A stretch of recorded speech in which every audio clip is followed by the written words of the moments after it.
Hey, everybody. Welcome to the Echoes podcast. I'm Jessica Smetana. He's Mike Golic Jr. We are celebrating yet another Notre Dame win, 7 in a row, 49-10 over the Navy midshipmen in South Bend Stadium this past weekend. We have a loaded show coming up. We have Mayor Pete joining us to talk a little bit about college athletics, the city of South Bend, infrastructure, all those fun, exciting things. And then we have Malachi Fields, wide receiver extraordinaire for the Irish after that. So stay tuned. You're not going to want to miss it. Mike, another big win for Notre Dame. You were around in the days where Notre Dame Navy games were not a given. Is that the big takeaway from this weekend? Is that Notre Dame has now stacked a lot of these very nice Navy wins against one another? Maybe the days of being upset by Navy are in the past? It does feel like a return to form because you're right.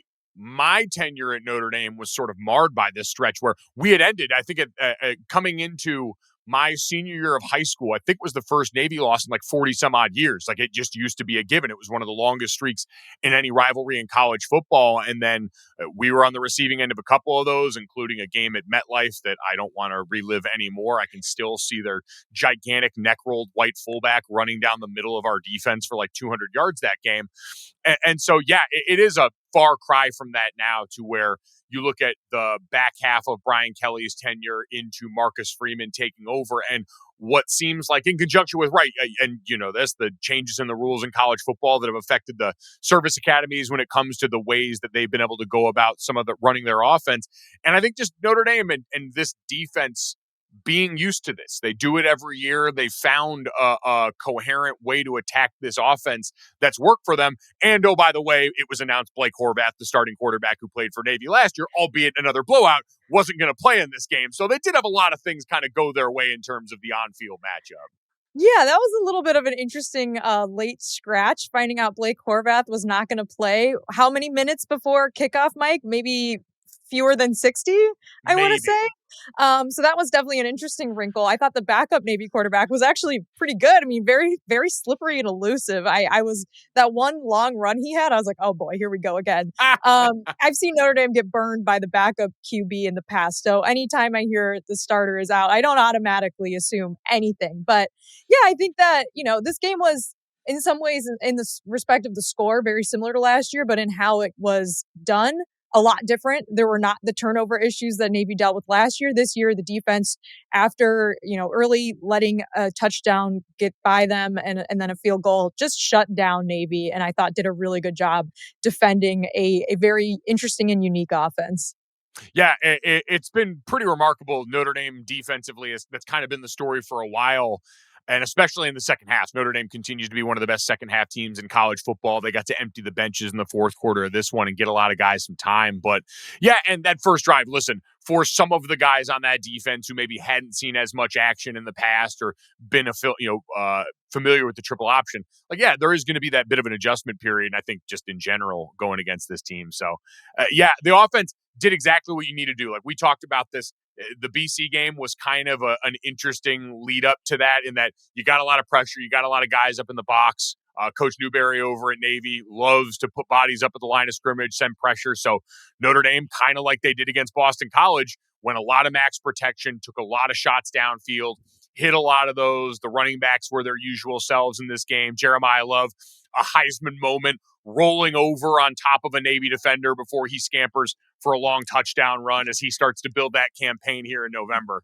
I mean, that was ridiculous, right? That was the most absurd thing I've ever seen. I also credit to the officials from the American Conference for not whistling it dead, letting the play continue. Didn't even have to review it because he was never down at any point or even appeared to be down. It was just a clean, like, whoop-dee, rolling over on my back, and now I'm back up. So I thought that was great. And also no stupid penalties in this game either, which was another thing we were concerned about after the Boston College game. Very clean game all around. So yeah, Jeremiah Love just continues to be an absolute freak. I love when he's getting credit from everyone after a play like that. You see all the NFL scouts tweeting about it, all the college football reporters tweeting about it. And I think we're getting sort of spoiled by it at this point, Mike, but maybe only one more guaranteed Jeremiah Love game at Notre Dame Stadium after Saturday. And that kind of puts me in my feels. I was just going to say, I wasn't ready for the palpable wave of sadness that just hit me with that. I know. we're getting to the point, like, I keep having to remind myself college football's regular season is getting close to over, but like that finality for someone that's going to go down as one of the greatest Notre Dame running backs of all time, and especially this year, one that'll probably be the most highly drafted and certainly a legitimate chance to be in New York for the Heisman Trophy ceremony. We've got to see something really special from him, and a guy who has embraced this place, seems beloved by his teammates, goes and works his ass off every game, and does so. You're right, makes the spectacular look routine almost every week in a game that's insane. And while maybe we take that for granted, Jess, I want to stop and drink this in because we shouldn't take this for granted. Notre Dame place kicker Eric Schmidt, 7 for 7 on extra points. One time for the kid. One time for the kid. The first one wasn't pretty, but then after that, they all looked pretty good. So, we talked about last week, we were concerned about penalties. We were in crisis with the kicking game. Marcus Freeman he said late in the week they were going to go with Eric Schmidt. Noah Burnett, I don't think was dressed in this game. So credit to them. They made a decision and the freshman didn't have to kick any field goals, which is also, maybe good or bad. Maybe it'd be good to see him try one out, but didn't really matter. Notre Dame's offense just cruised in this game. Ty Washington had his first touchdown for Notre Dame this season. The tight end transfer from Arkansas. We had another KK Smith touchdown, Mike, in a blink and you'll miss it drive from the Irish in the third quarter. This game went from, I don't know, it's okay, but it's not, I think Notre Dame could be doing better in it to, okay, it's just a blowout in the span of 5 minutes in the second half of this one. So that's always good to see too. Yeah, well, you mentioned the turnovers weren't rampant like last year, but that case, turnover on downs, Navy feels the momentum kind of turning in the game, tries to go for it in their own area, and then Notre Dame, Mike Denbrock pushing the right buttons, immediately goes for the jugular after that, and able to secure it. CJ Carr, lots of shots of him smiling, happy over on the sideline. We get more views of Kenny Minchie, who every time he's on the field, I understand it's against backups. I'm like, I get how it was a competition. He's coming in cold at the end of games and always looks awesome and has some juice. Yeah, he looks good. I get it too. He may be the second best player on this team, Mike, to be in a neck and neck battle with CJ Carr. Okay, before we move on to our conversation with Pete Buttigieg, one negative, James Rendell kind of cost Notre Dame a touchdown on that. It was not his best work. He had a great turtleneck on before the game. Turtleneck with the blazer, Mike. It was a good look. I love that everyone has their warm gear on for these really cold night games. But yeah, that was not his best work. But if you got to get a bad punt out of the way in an otherwise pretty good James Rendell season, I guess do it against Navy. Another negative from this game, the offensive line. Like you mentioned, Navy and Boston College and NC State even being teams that are going to try to stack the box and stop the run game and make CJ Carr beat them over the top. But now we've seen a couple games where Notre Dame's got multiple backups in there playing for injured starters, especially in the interior. Do you have any sort of thoughts on the run blocking from the offensive line, or are you just chalking this up to this is how defenses are going to play against Notre Dame and they're going to be outnumbered a lot of the time moving forward? I do think that should be the defensive formula. Like, it does continue to make the USC game plan look more and more head scratching in hindsight, seeing the way the last couple of opponents have approached it. I do think it's a group, and we've heard it talked about a lot, right? Notre Dame struggles in short yardage. Notre Dame struggles in the red zone, especially in the first half of the season. I thought we're attributed to just a group that wasn't getting a ton of movement. Saw some, flashes of that, like Gerby Lambert, who's been one of our favorite players to talk about this year. Joe Otting, I thought, has done a really good job in Ashton Craig's stead. Was it Sullivan Absher, who took over at left guard, who was in that right guard battle? So I think they've all, especially for being guys that started the season with no experience or came off the bench during it, have done some pretty good stuff. But yeah, it's not a group that's getting the same pop off the ball as maybe some of the Notre Dame offensive lines from the heyday, and combine that with loaded box looks. And this is going to probably be something they've got to find creative ways to continue to overcome and try and soften up as the season goes along. And that's where, you give a lot of credit to Mike Denbrock and the job he does calling plays, finding ways to work around it, and, continuing to hit deep help. I think I saw CJ Carr was like fourth in yards per attempt in the country coming into that game. So that's kind of how you deter that, is by continuing to go and push the lid off a defense. Yeah. So Braxton Woodson, the backup quarterback for Navy, finishes with only 3 completions for 22 yards in this game, 45 total yards rushing for Navy, and 22 receiving yards. That's generally pretty good recipe for a defense defending the triple option, Mike. Notre Dame finishes with 249 rushing yards on 38 attempts, including some of the cleanup action by Aeneas Williams and Gibran Payne at the end of the game. Aeneas Williams, by the way, looking pretty speedy. We also got to see a Jerome Bettis Jr. reception in the second half. Jack Larson had a reception, the tight end. So, Mike, I mean, Notre Dame's offense just steamrolled Navy. Navy's offense wasn't able to do a lot. This was what we kind of thought would happen, and they did it. So we feel good about this game, right? Yes, it's okay to feel good about this. I understand the rest of the college football world at large is going to continue to try and throw shots at Notre Dame for playing the academies. We know with Notre Dame and Navy especially, the reasons tied to history of why this rivalry is important to both schools. It'll be interesting. Again, this is a Navy team that before the North Texas game last week had been undefeated, still has a very real shot in the American going down the stretch of the season, but is not going to give Notre Dame a ton of points for a monster opponent. But Notre Dame went out and continues to do what it's done against the opponents it should beat, is handle them and handle them decidedly. And so all they can continue to do is send that message, and certainly a big opportunity with a lot more eyes on them coming up this weekend against Pitt that we can get to in a bit. But with that in mind, let's take a break. Coming up next, we'll have former South Bend Mayor Pete Buttigieg with us here on the podcast.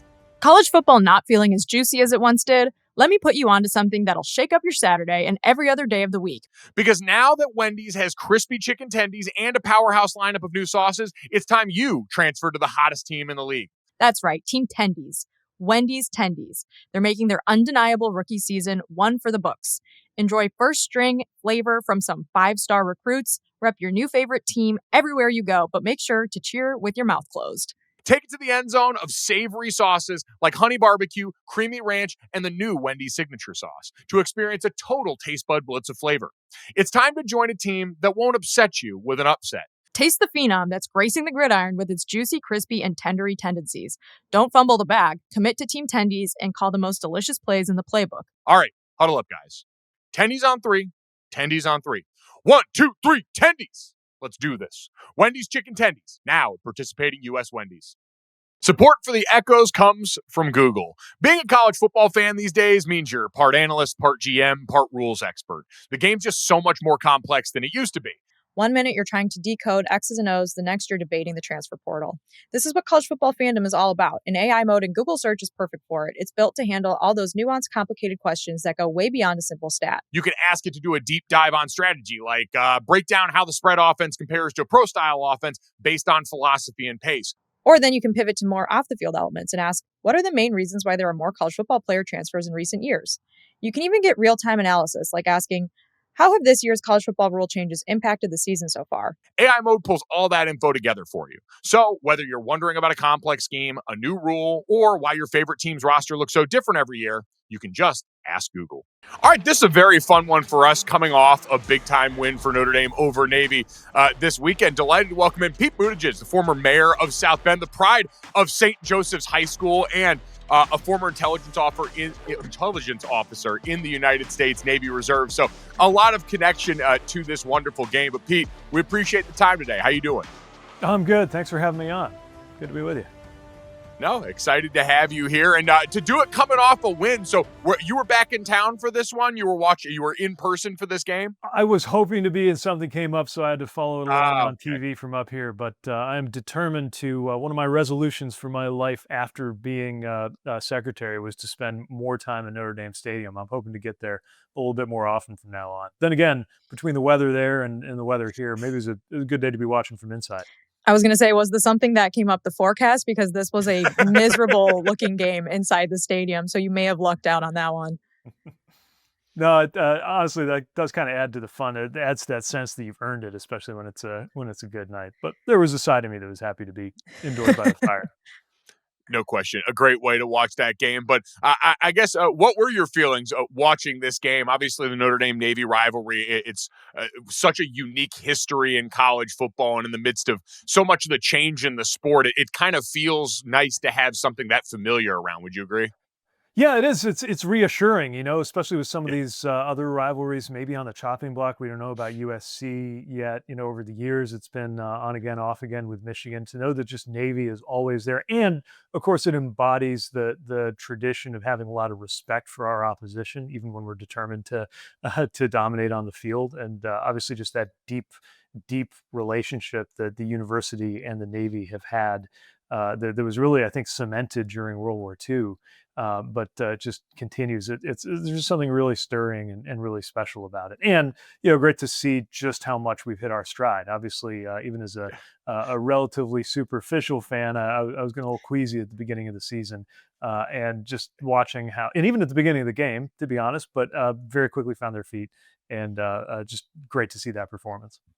Now, I am a lifelong Notre Dame fan, and I understand the rivalry and all of the things that go into this Notre Dame Navy rivalry. However, I also am a fan of Notre Dame winning a lot of games. And when I was growing up, Notre Dame sometimes did not win these games against Navy. Also, defending the triple option is difficult for the defense midseason, and beating Navy doesn't necessarily give you any sort of boost in the college football playoff rankings anymore. So, I guess my question for you is, should I feel unpatriotic for not really loving this game every year for Notre Dame?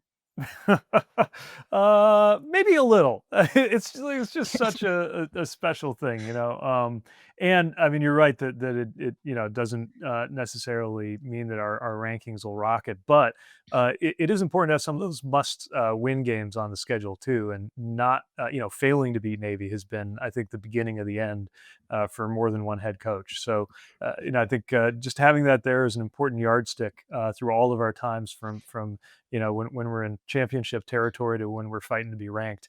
I'm glad one of those consistent things is counting on that Navy game. Yes, we feel like we've come a long way from me standing on the sideline in MetLife Stadium watching their fullback rush for 200 yards. This was a lot more enjoyable. And speaking of enjoyable, Marcus Freeman and the energy he's brought to this program have been incredible. As someone that was a leader in the South Bend community, what's impressed you most about the way that he's led not only this team, but this program into a new era of Notre Dame football? Yeah, I mean, the whole South Bend region really depends economically on the performance of the team and the head coach. It's not a small concern just from a community perspective. I remember feeling that way back in my days as mayor. Seeing him arrive feels a little strange to be old enough to have a head coach who is younger than I am, so I'm still getting used to that. Um, but seeing how he really has just earned and commanded such incredible support through results, and seeing the kind of discipline that he just exudes. He's not the showiest of the head coaches out there, but not without a kind of very clear style that I imagine is part of what draws recruits to the program. Just really, really exciting to see him consolidate his position as one of Notre Dame's great coaches. So I hear you saying "we" a lot for Notre Dame, and your parents, of course, both worked at Notre Dame, but you went to Harvard. Mike and I went to Notre Dame, so we definitely just expect that you think you're a little bit better than us here, and especially because Harvard right now, unlike Notre Dame, is undefeated. So are you going to jump back on the Harvard bandwagon Ooh. now at the end of the season, or how does that work? I got of all the wonderful things about my alma mater, a football tradition on par with Notre Dame just isn't there. Maybe someday the universe could bend so that there would be a competitive like Notre Dame versus Harvard series, but I don't see that coming anytime soon. I never saw them fill a stadium. It was I really tried not to be that guy when I went to the first big rivalry game, and kind of felt like a little bit like maybe we weren't even a college football game as I knew it. And I really tried not to say it because, not everybody grows up with something like Notre Dame Stadium in their backyard. But yeah, haven't really felt a conflict between those two traditions. I felt a little bit of conflict on the Navy front, especially Sure. one time when I managed to line up a ton of tickets and got my Navy Reserve unit to come to a game, set up a tailgate. Was a really cool thing to be able to do. But there was that little percentage of me that realized I was they were going to be looking at me funny when I was rooting loudly for the Irish to win, even against Navy. But other than that, my loyalties are pretty undivided. So you grew up with Notre Dame Stadium in your backyard. Do you have a favorite Notre Dame Stadium memory? Oh, so many. I mean, I used to go to every home game with my dad from the time I was old enough. I think I was 6 years old, and he worked in Notre Dame, so we had season tickets. We were up in the corner, what were then the nosebleeds, what's now about middle of the way up, Yeah. section 21, row 42, as I recall. I remember the ushers, the same ushers. I think they're still the same ushers, almost 40 years later sometimes. And the problem was that was 1988, the first season going to games for me. So I thought of Oh, it was kind of like a matter, every wow. time there was a kickoff, Yeah. I thought that was a scoring opportunity, because those were the days of Rocket Ismail, just taking a kickoff return and running it all the way. And starting with that incredible team, that national championship team, probably spoiled me a little bit and immediately turned me into one of those Notre Dame football fans who thinks it's a crisis if we're not headed straight for the championship. But it was just magical in those days, with the stadium kind of in its original form, and then seeing the first expansion, the second expansion, obviously, and so many times that I just think back to, whether it was with my dad or with friends, or you can imagine your kind of presence at the stadium evolves when you're the mayor of the city. And then I was, I'd often bring people to a game that I was hoping to impress, that I thought there would be some benefit to the city of having them there. Got to place sports bets, which was kind of fun, against fellow mayors. When there's a rivalry, I got an enormous box of Italian American imported food goods from the mayor of Piscataway, New Jersey, over a Rutgers game, because that's Mike, their that kind of was you, local buddy. specialty. We You're got welcome. Yeah. amazing barbecue sent to us by the mayor of Austin. Steve Adler is a good friend over a Texas game. I did pretty well by those ceremonial sports wagers. So yeah, whether I was a 6-year-old kid or a 35-year-old or 30-year-old mayor, Notre Dame Stadium's always been a great place for me. It's kind of interesting to look at that as a through line. And I'm glad to hear you cleaned up on that. I hope I helped in at least a couple of those mayoral ceremonial bets. But, between starting off as a kid, having that as the backdrop of so many of the memories of your youth, and then going through and being someone trying to serve that town. And you talked about the economic impact Notre Dame football has, but I'm curious how else you've seen the evolution of that relationship between Notre Dame football, Notre Dame at large as a campus, and the larger South Bend community from the time you were a kid all the way up till now. That evolution is one of the most extraordinary turns that I've ever seen, and I think it's worth really dwelling on it, because it would be easy to take it for granted. Maybe if you're just coming of age now, where the university and the city really relate to each other very tightly, and not realize that it was any other way. But when I was growing up, it definitely wasn't one of the places with the most kind of town ground tension or anything like that. But it was a place where the university and the life of the university was just totally separate and apart from that of the city. I think a lot of people who don't know the place assume that South Bend fits the profile of a lot of other college towns. Didn't realize what the city went through with the loss of the Studebaker Car Company in the 60s. The fact that, when I took office as mayor, I think the per capita income of the city was in the neighborhood of $18,000 or $19,000 per person. Things were really Wow. tough in the city. And the university built this incredible global profile through the 70s, 80s, and 90s, but wasn't known for being deeply integrated in the life of the city. That's something we set out to change, and we were very hands-on and very intentional about that. I would, at the tip of a hat, go up as mayor and go on campus if they wanted me to talk to a student political club, a class, whether it was a related urban planning or philosophy or history. Anybody who would have me, I would go there, and I would try to challenge the students. A lot of times I'd say to them, look, you could have an amazing sophomore summer in Cambodia or Uganda, or these wonderful opportunities to learn and serve that the university sets up, but I can also take you some places on the west side of this city, a mile or two away from where you're studying, that would challenge you and open your horizons just as much or more. And sure enough, like, that began to happen. And some of it was the city planning, the way that Eddy Street Commons was built up. Again, kind of hard to imagine it any other way now, but there really was kind of a buffer zone, right, between anything that was campus and anything that was that was community physically. And as that changed, and I think as university leadership, I would give Father John Jenkins a lot of credit for that. Sure. And I think having Father Bob in charge now, somebody who, from the get-go was a very community oriented scholar and administrator, I think shows that they really mean that. And under my successor, Mayor James Mueller, I'm seeing continued just fantastic connections being built with big economic payoffs attached to them because the university has come to turn and face the city that it calls home.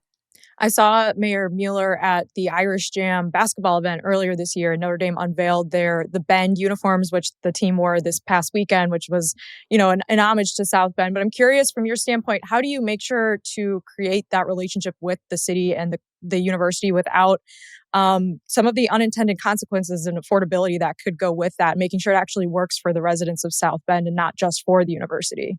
Yeah, that's a huge challenge and something that you really have to be intentional about. That's why things like the Northeast Neighborhood Revitalization Organization that give residents a say in decisions that the university is contemplating and vice versa have been, I think, really powerful because that is a challenge. Look, when I became mayor, we had too many houses, not enough people, and they were still unaffordable for many, but sometimes they were unaffordable because the price was so low that a bank wouldn't make a loan on it. You could get a perfectly good house on the west side when I was mayor for, let's say, $50,000, and it wasn't even worth the transaction cost of a bank to give you a loan.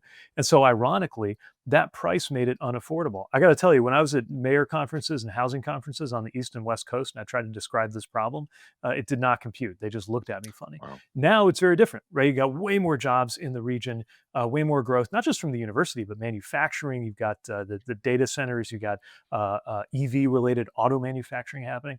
All of that creating a lot of pressure on housing. So it's going to be more important than ever to be intentional and thoughtful. So I do want to I mention know. that the campaign you mentioned, the Bend, Mhm. the shirts. I almost fell out of my chair when I saw that because again, the city the way it was in 2012, that would be just inconceivable. I could Yes. count on one hand the number of undergrads I would see setting foot in downtown South Bend, and to have that just kind of militant like loyalty and pride in a place like South Bend, exuded in that way, symbolized in that way. That was a moving thing for me to see. I do want to ask you some infrastructure questions because I Mm. know, as former Treasurer Secretary of Transportation, that is one of your passions. And I actually listened to you on a podcast talking about Robert Caro's The Power Broker earlier this summer, which is a Mhm. favorite book of mine, very stereotypically so. So my first question for you is, why does the detour to get on the toll road after Notre Dame games suck so bad, and how do we fix that? Wow, yes, Oof, the hard hitting ones. I gotta claim that as a state rather than federal issue. I'm pretty Mm. sure the Mm. Indiana DOT's on that one, but it does feel like always just like getting out, getting away from a game is getting there's tricky. Getting out's always harder, no matter what. But hopefully, the results when the work is done will pay off. The other thing I would say is I'm excited Passing the that buck, okay. yeah, sorry. I really would own it if I had anything to do with it, but but that one, to be fair, I think federally funded, so we did have something to do with getting the money there, but not as sure about the design that was done. I will say, it's funny. My commute in our community in northern Michigan, where we live, was just about doubled by a project that I realized I had actually funded because that one was under construction. So I very much felt like we were kind of eating what we cook. Now that it's done, it's fantastic. But while it was under construction, it's pretty rough. So I hope everybody can be patient. I hope for good results when it's done. I will give you credit. I saw a sign for the bipartisan infrastructure plan in Long Island this weekend at a intersection that used to be a very dangerous left turn, now is a traffic circle. So commend you on that at least, although it does not It's help you with important. Notre Dame games. We went through this the hard way in South Bend, people getting used to Yeah. roundabouts. But if you use a roundabout in the right way, you put it in the right kind of spot, there's actually a huge safety payoff. It's just an adjustment, getting used I to it. love roundabouts. They're great. I Yeah. mean, my grandma screams every time we go through one because she doesn't understand how they work, but I think they're wonderful. Look, we want to ask you a couple college football related questions before you get out of here. One question that I've been really curious to hear some thoughts from you about is this Big Ten 20-year, $2.4 billion private capital deal that has been in the news a lot the last few months. This deal would give Big Ten schools a pretty big upfront cash payment, and then in return, 10% of this Big Ten Enterprises Group would be given, to this, California Investments Fund. So, what are your thoughts on private capital now entering the college athletics universe in that sort of deal? I'm no one's idea of an expert on the ins and outs of that, but from what I have heard, I think there's a lot to be concerned about. Look, we all get that college athletics can be big business, and that can, when handled in the right way, bring a lot of benefit to universities. I mean, I say that as somebody who, during my very very brief time as a part-time faculty member at Notre Dame, was operating in a building on a fellowship related to history and philosophy that was clearly funded by the football program. So I get that there is a relationship between the academic mission of universities and the way that they're able to bring in funding. But just because there is a business that surrounds college athletics doesn't mean that universities should operate the same way as a business. And the most important stakeholders always ought to be the students and the student athletes. And if it's not clear that this is to the benefit of the long-term vision of the university, then it's something that really deserves a very very high level of scrutiny. Yeah, I guess my reservation is just sort of a slippery slope argument, because I don't think it's probably going to be the last time we see these types of deals. But I do want to also ask you about the SCORE Act and the SAFE Act, which are two pieces of legislation right now. The SCORE Act is the Student Compensation and Opportunity Through Rights and Endorsements Act. The SAFE Act is the Student Athlete Fairness and Enforcement Act. When will Congress stop naming these bills such cringy acronyms? Can we see that in our future? We cannot. My entire time on Washington, I watched the acronyms proliferate and get stranger and more tortured. It's unfortunately one of the things that both parties seem to be able to agree on is thinking up strange names for their pieces of legislation. Do you think either of these? I know you're obviously not an expert, like you said, but do you think either of these are things that you would support if you were in Congress? Uh, I'll admit that I haven't followed this as closely as some other legislative developments, but I guess my question about the SCORE Act is if the very first word in the acronym is student, if it's supposed to be about students, why weren't student athletes more represented in the process of creating this? Because from my understanding, it really diminishes some of the range of rights and opportunities that students have. It seems like there are a lot of stakeholders at the table, but no systematic representation of the student athletes. And given, I mean, back to the earlier question, given just how much money, how much business revolves around these students, I get that we've seen a lot of issues that call for reform or call for adjustment around the whole NIL process and more, but a little skeptical about how this came to be, and just think that a more student athlete centered approach is going to lead to better results. Could not agree more on that. I think that's been my biggest issue with a lot of the processes around the change and expansion of this sport, is they often, and sports in general at the college level, neglect the opinions and the insight of the people that will be most closely affected by that. So it's a rapidly changing world, but it was really fun to get your perspective on how the world of Notre Dame athletics and the city of South Bend has sort of grown and changed together today. Pete, we can't thank you enough for the time. Can't thank you enough for your service. Happy early Veterans Day as we sit here and talk with you today. Really appreciate that. And thank you for coming on with us. Hopefully we can do it again sometime. Thanks for having me. I love it. And thanks for paying attention, not just to this incredible athletic program, but to the relationship that it has to the community that calls it home. Great catching up with you. Thank How you. about a traffic circle at Angela and the highway right when you get off the toll road? Ooh, there we go. Dream big. Welcome back to The Echoes. At The Echoes ND Pod on all social media is where you can continue to find us. Thank you to former South Bend Mayor Pete Buttigieg for stopping by and hanging out with us.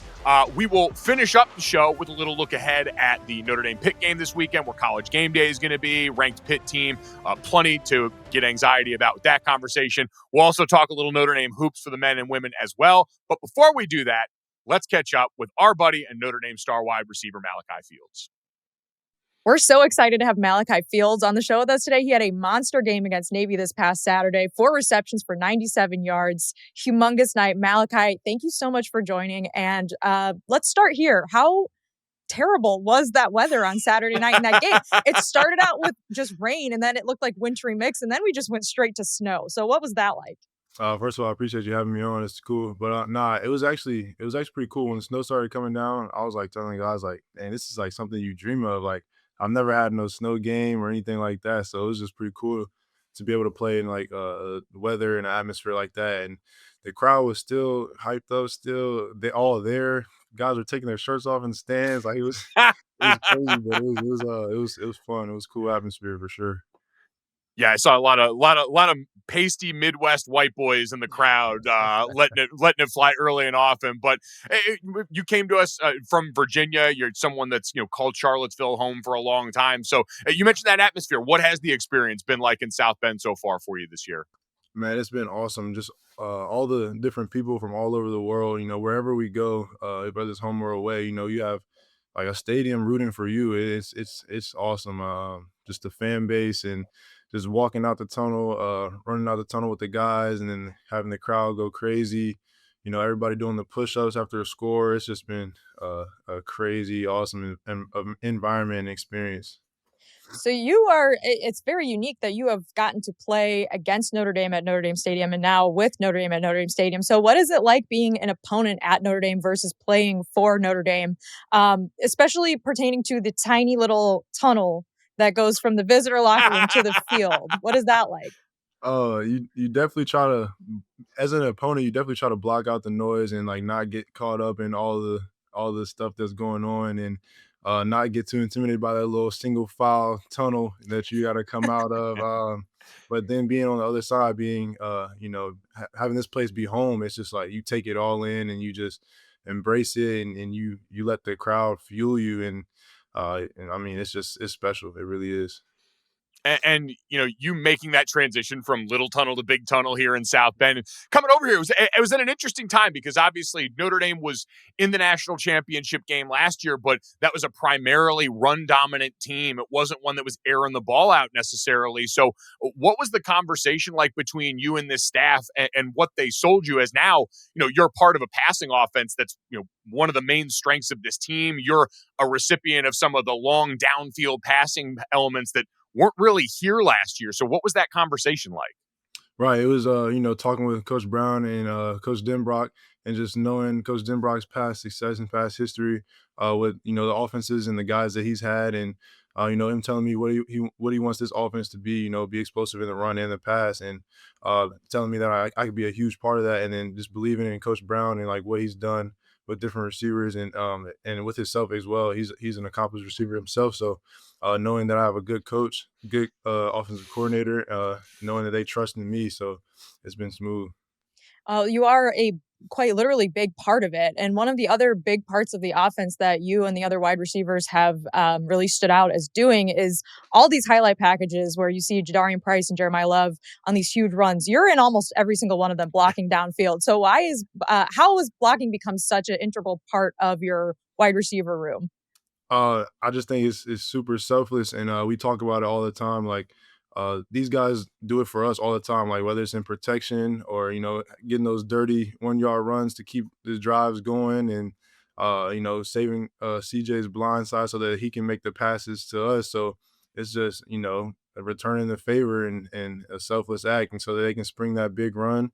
And it's honestly just fun, just being able to be a part of what they do and watching them work, and just knowing they're going to break tackles, so not trying to let our guy be the one that makes the play. So You guys find a way to stay involved because in an offense that does this year especially have so many potent playmakers, there can be long stretches where either of you aren't getting the rock or anything like that. So it's incredibly impactful in all these other ways.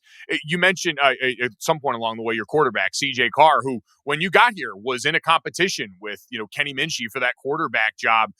When CJ took over and as you guys got that working relationship in this season, what stood out to you the most about his impact on the field for you guys? I just say, first of all, just his calmness, just his ability to be able to see everything that's going on and not flinch, be able to make the right calls, get us out of a call, flip a call, and just his competitive spirit. He always, wants to go after it, always, wants to win no matter what it is. I mean, we see it all week in practice, from the one-on-ones to the 7-on-7 to the team periods. And then out there on the field, man, he's just having fun. Like it's at home for him. He just loves it. He's a competitor.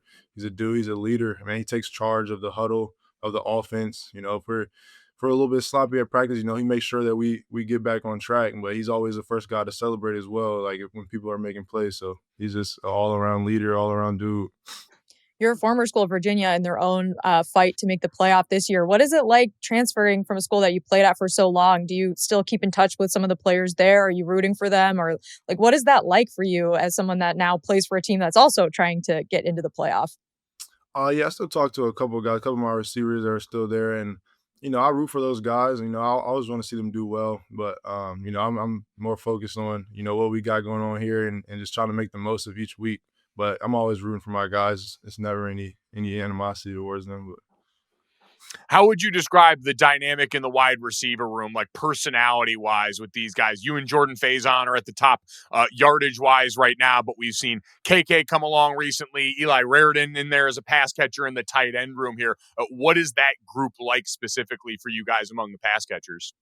Man, it's unpredictable. Like you don't know what you're gonna as a defense. You don't know where you're gonna get. Like you got, like you said, me, Eli, the bigger targets, physical dudes. You got KK and FaZe, like the faster, slippery guys. Like it's and Will Pauling, faster dude. Like it's guys coming at you from all different angles, all different ways. Like you don't know which. It's hard to line up against as a defense.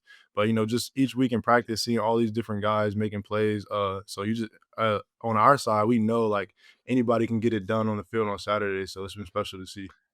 You mentioned Will, like rare in this day and age or any day and age that you have a guy that comes and transfers in and is a captain like that. And we know his production was pretty slow to start, but behind the scenes for you guys, you're coming in here for your first time. You're meeting Will as he's coming over from Wisconsin.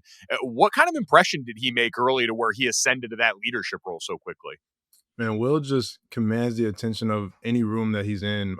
He just walks in with this kind of aura, and it's like, all right, who's this dude? Like, and he backs it up with, what he has to say to the guys, what he has to say, as a leader, and then on the field, like he comes in, he's the same guy every day. Like, he will go to work no matter what, like no matter what is happening in his life outside of football, he's gonna show up and be the same dude.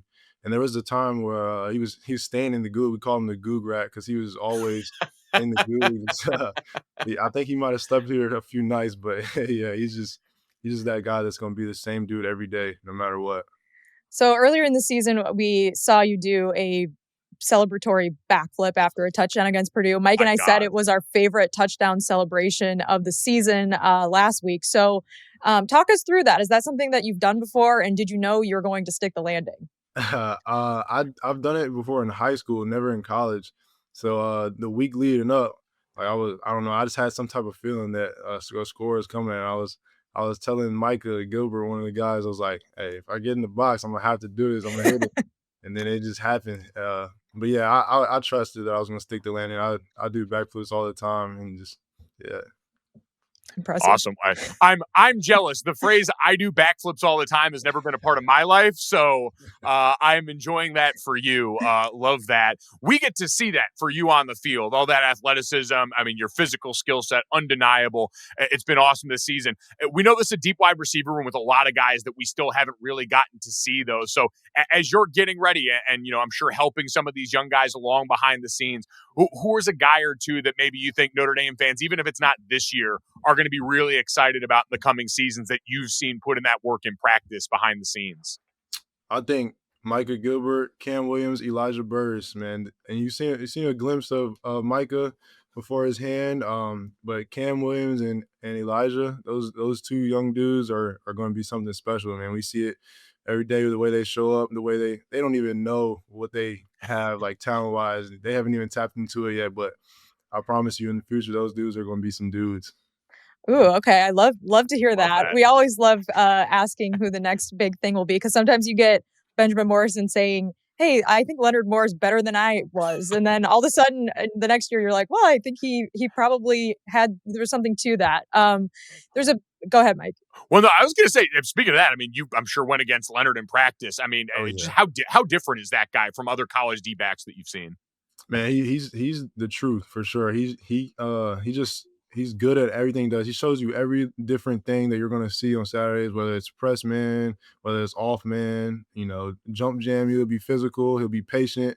And he does a really good job of, getting in the way of your stem of your route. Like he's a smart football player, and he does a real good job at corner. Like I think he's the best corner in the nation for sure.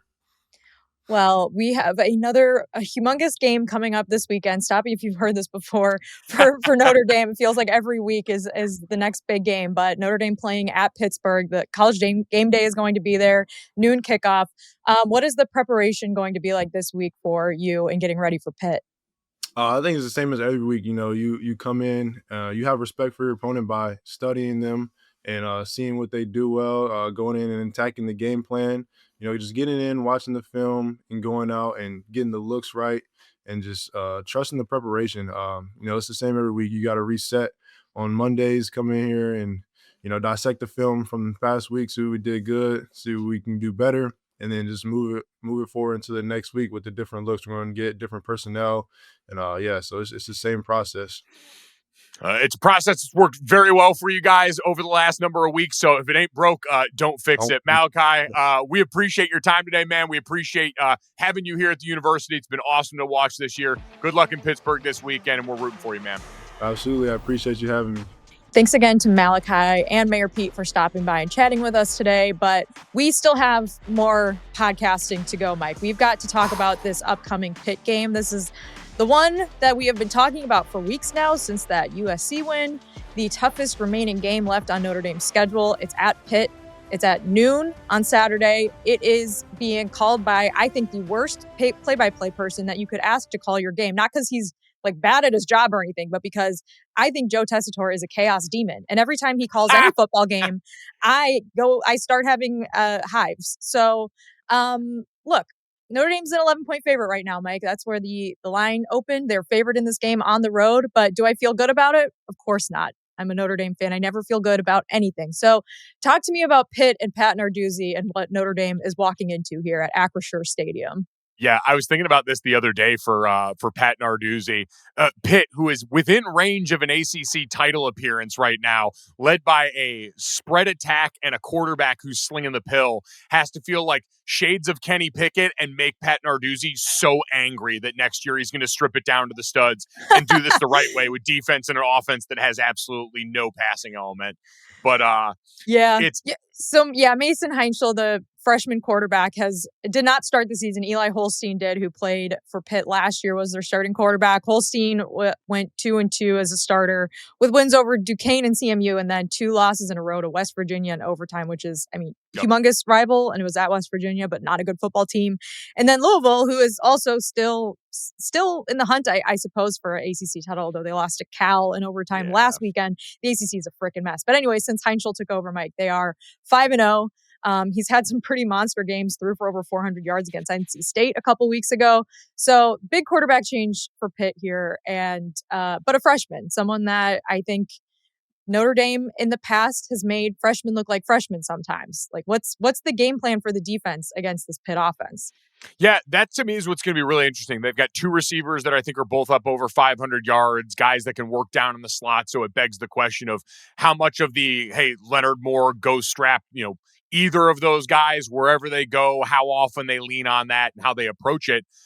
Because this is also like a full 53 1/3. Like, it's a very full spread offense. They'll do a ton of 4 and 5 wide. They'll involve the running back in that, who's not as great of a downhill runner. Their rushing attack is not the sell for this offense. It's, hey, they're going to spread you out. The quarterback is kind of CJ Carr levels of mobile, where you've got to be aware of it. There are plenty of great reps of defenses getting close and him wiggling out and finding his way to make yards downfield and hurt you that way. So it's going to be a great challenge. Notre Dame, we've seen more in recent weeks. I mean, Navy's an outlier. We won't even really concern ourselves with that defensive game plan because it's so different. But we've seen still them lean on heavy man coverage. Like, they should do that. That's how they continue to go. And the big emphasis for this week is just going to be rush lane discipline and making sure you get him down in the pocket, because this is a guy that can be really dangerous, run or pass, if you let him out of there. Yeah, absolutely. And I think the defense, the Notre Dame offense and the opponent defensive plan, like we've talked about now for over a month is going to be the same thing. They're going to try to stop Jeremiah Love and Jadarian Price. And this Pitt defense throughout the season has been good at stopping the run game. Now, granted, they haven't played a running back as good as Jeremiah Love because we think he's the best in the country, Mike. But they're going to probably do what a lot of teams have done this year, which is make CJ Carr throw it over the top. And I think that their DBs are better than some of the ones that Notre Dame's played in the last few weeks. So this is going to be a game where I think the offense and the passing game is going to have to be really sharp. Yep, gonna be real dialed in. Jordan Faison territory with that in mind, especially if you're looking for anything in the intermediate to kind of complement some of that deep stuff. The defense has one more sack on the year than Notre Dame's. Now, obviously, Notre Dame spent the first few weeks of the season not going and pressuring the quarterback at the rate they have recently, so there's something to that. But this kind of how Pitt's always operated. I think they've got like 12 different guys with the sack, only 2 guys with more than 2.5 on the year. So you can get it from anywhere. They're kind of like our defense where they're going to try and be +1 in the run, get downhill. So I'd expect a lot more of that Notre Dame, like heavy play action pass stuff to try and make sure they keep CJ clean. And then this could also be a game too with how aggressive they are, where you see Jeremiah Love get involved in the short area passing game again. That's something we haven't seen quite as much as we did early in the season and could be due for a comeback here. So overall, this is one Notre Dame should still handle, but as someone that was once down like 16 points in the third quarter to an unranked Pitt team in a game that went to overtime, the Pitt super weapon does not care about your facts or feelings. It is charging up, and especially for a noon game where it's a different element. I only played one noon game in my career, and it was actually on the road at Pitt. And to have to reorient your body clock in that way, even though you're on the same time zone, it's something that is at least a factor in making sure you don't give them a bunch of life early in that game while you're still waking up and digesting pregame meal. Right. And I think it's also a test for CJ Carr too, knowing that this is going to be, I mean, the pressure is on, right? Like we saw that he didn't play his best against USC in that night game, knowing that was a pressure-filled situation. And I think this is going to be another game where it's like, they might not give you as many huge downfield plays like the ones you got against Navy, but you need to be patient and find the stuff in the middle that you can work on, like the Faisons and the Raredens and the intermediate stuff. And I think I kind of expect to see a little bit more creative play calling too from Mike Denbrock in this one. I think the last few weeks he sort of like just played it safe, Mike, would you say? And just like, Notre Dame can beat other teams just kind of running their bread and butter plays. And this game, I kind of expect him to be a little bit more creative. Yeah, when the last few weeks you can just go 7-man protection and throw posts for touchdowns, I'd keep smashing that button too for as long as you can. But I have a feeling Pat Narduzzi, as defensive-minded as Pitt has always been, probably going to at least have some answers for that as you try and play whack-a-mole on the things that Notre Dame's offense can present to you and make them go to that next best option. All right. So last thing here, as promised, we said last week we would talk a little bit of basketball today, Mike. Both teams, men and women's basketball teams, playing. They started their seasons last week on ACC Network Extra. Don't worry, I tuned in. I watched all the games, so you didn't have to. Yes. Both teams currently, as we're recording this, undefeated in those games. But now we've got some big nationally televised games coming up. The Notre Dame women's basketball team, who are ranked right now, I believe 18th, are playing against Michigan in a game in Detroit that is going to come on probably right after the Notre Dame football game ends on NBC. And this Notre Dame women's basketball team, Mike, we know they are have a history of being excellent, but this year is kind of a weird Notre Dame basketball season. A lot of transfers out, a lot of transfers in, but one thing remains the same. Hannah Hidalgo, the former ACC Player of the Year last season, is back for her junior year, and I think she's probably going to score a jillion points this season. I was going to say, is this basically just lining up to be the Hannah Hidalgo show? Like, we know we've been very spoiled with that backcourt, with her and Olivia Miles, who's now at TCU. And every time I see that cross the bottom line, it makes me very sad. Same. So is this just going to be spread it out in ISO ball for Hannah at this point this year? Well, I think what's interesting is that Notre Dame, a couple of their bigger transfer players haven't played yet because they've been out for various reasons. So I'm curious to see if they come back. But one transfer, Vanessa De Jesus, who is a guard from Duke, has been playing in these first few games. She's been, scoring career points because at Duke, scoring is not a thing that they care about doing very much.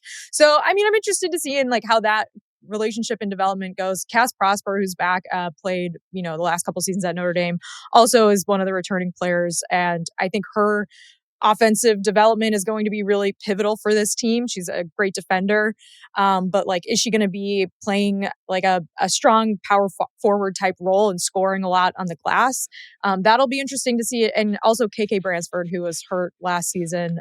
She's also back for Notre Dame. So this is going to be a very interesting season, like I said. But one thing, rest assured, this Notre Dame women's basketball team has been hot on the recruiting trail. So like, as kind of confusing as, I think like there's a lot of Notre Dame fans who are annoyed about Kate Caval transferring to LSU and Olivia Miles transferring to TCU and Kylie Watson transferring to Villanova. And I'm one of them. Would have been nice to keep at least one of those bigs this season. But I also think that this Notre Dame women's basketball front office, I guess, and recruiting and Neil Ivey have been putting a lot of emphasis on signing a big class coming up next year, and right now have been doing that. I mean, they just got another huge recruit over the weekend. So a lot to look forward to this basketball season for the women. I'm curious to see how this one goes. I mean, like I said, we haven't been able to see all the pieces together yet. So Saturday will be very, very telling for this team. The men, on the other hand, Marcus Burton's back. Micah Shrewsbury's third year. Notre Dame also had a giant recruit signed in this class, Jalen Harrelson, who did not play on Sunday. He was out with an injury, but should be back before the big game against Ohio State this upcoming weekend on FS1. So another mixed bag, I think, for the men's team. We've got some transfers mixed in. We've got a transfer named Carson Tout, who already has 29 rebounds this season. He was like a rebounding machine at Northern Arizona. So I'm curious to see how that goes. I know the ACC men's conference not like as strong as it historically has been. So I think the goal for this men's team is make the tournament, and that that would be nice. And you don't even really have to do much once you get there. But I'd love to see Notre Dame back in the NCAA men's basketball tournament. So I'm going to be keeping an eye on both basketball teams. We'll definitely talk more basketball, especially when the football season ends. But we know Notre Dame fans, first and foremost, have to hear about football and the Navy game. So don't worry, we will plan our time accordingly. But that's a little update for you if you catch yourself watching some ND hoops this weekend. Yeah, if you're one of the people that makes it all the way to the end of this, I'm sure that is something that is something absolutely appealing to you. Like the true Notre Dame sickos among us who we love.